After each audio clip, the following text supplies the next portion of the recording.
এখানে বিতর্ক চলছে।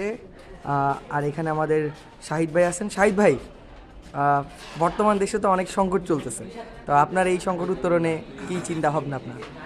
প্রথমত দেখতে হবে যে সংকটটা আপনার কি নিয়ে, এটা হচ্ছে বড় ব্যাপার। সংকটটা কি আসলে হুট করে তৈরি হয়েছে কিনা বা এটা প্রি প্ল্যান কিনা। এখন এই সংকটটা আসলে দীর্ঘ 15 বছরের সংকট, যেটা শেখ হাসিনা সাবেক ফ্যাসিস্ট এই কাজগুলো করে গেছে। আপনি দেখেন ব্যাংকের যে অবস্থা, ব্যাংকগুলো ধ্বংস হয়ে গেছে, বেশিরভাগ ব্যাংক দেউলিয়া হয়ে গিয়েছে। দ্বিতীয়ত আপনার যে রাষ্ট্রযন্ত্রের সবথেকে গুরুত্বপূর্ণ আমলারা, এই আমলারা কিন্তু বিগত 15 বছর এই ফ্যাসিস্ট হাসিনাকে টিকিয়ে রেখেছে। তাহলে আপনি হুট করেই এই সংকটকে উত্তরণের কোনো সমাধান দেখতে পাবেন না।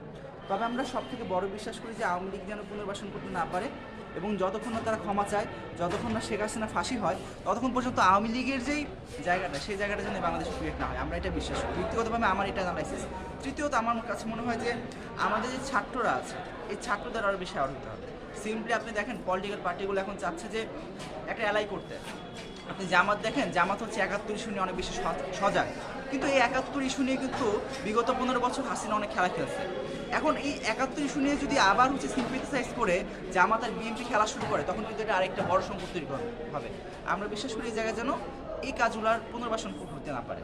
তো ফার্স্ট অফ অল আমার কাছে এটাই মনে হয়। আচ্ছা, আপনার কাছে আমার একটা প্রশ্ন, যে বর্তমানে জামাত ইসলামী যেই মুক্তিযুদ্ধের যে চেতনা ধারণ করার একটা চেষ্টা করছে, এই যে চেষ্টা, এটাকে আপনার কিভাবে দেখেন? তাদের কি আসলে মুক্তিযুদ্ধ চেতনা নিয়ে নতুন করে যেই চেষ্টা, ওইটাতে নিজেদেরকে প্রুভ করার যে বিষয়টা, এটাতে থাকা উচিত, নাকি তাদের যে অতীতের যে অবস্থান, সেই অবস্থানে দৃঢ় থাকা উচিত? দেখেন, এই প্রশ্ন দুইটা আনসার। একটা হচ্ছে আপনার মুক্তিযুদ্ধের চেতনা আসলে কি, এবং মুক্তিযুদ্ধের চেতনা বিক্রিটা কি। দেখেন, আমরা এতদিন দেখছি যে মুক্তিযুদ্ধের চেতনা বিক্রি করা হয়, মুক্তিযুদ্ধের চেতনা লালন করা হয় না।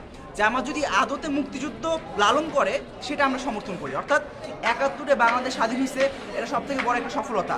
আপনি পাকিস্তানের দিকে তাকান, পাকিস্তানের অবস্থা কত সংকটময়। অর্থাৎ আমরা কম্পারেটিভলি ভালো আছি।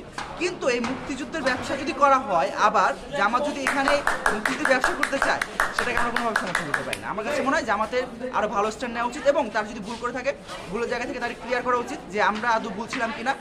এই যে মানে একটা সংকট, এই সংকটটা রাখা উচিত। আচ্ছা, আরেকটা শেষ প্রশ্ন, সেটা হচ্ছে